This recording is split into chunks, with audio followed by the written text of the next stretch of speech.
Ayan, so continuation for sample problem number 6 na tayo. So let's read. A liter of water weighs about 9.75 Newton. Compute its mass in kilograms. So mabilis lang naman to. So given tayo ng weight. So yung weight ng water daw is 9.75 Newton.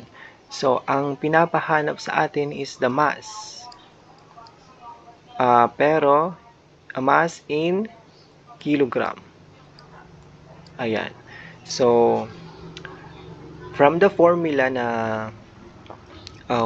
weight, yan, is equal to mass times the gravitational acceleration, the gravity, times G, yan. So, 9.75. So, salpak na natin. Newton is equal to mass. And then, yung G is 9.81 meter per second squared. So, ayan.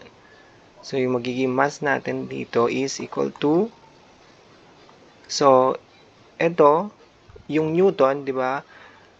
Kung natatandaan nyo, yung Newton ay equal lang siya sa kilogram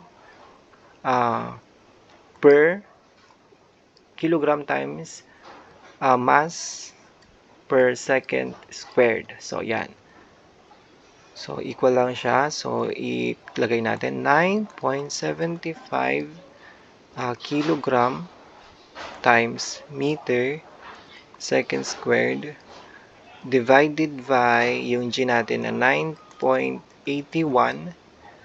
meter per second squared. So, ito makakancel to.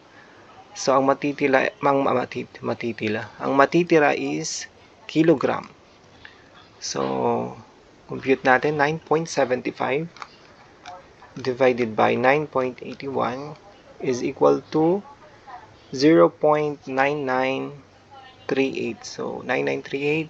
So, round off na lang natin. 0.994 na lang. So, ang magiging natin is kilogram. So, yan. So, that would be the answer for the sample problem number 6. So, yan yung mass ng water natin. So, 0.994 kilogram. So, here it is.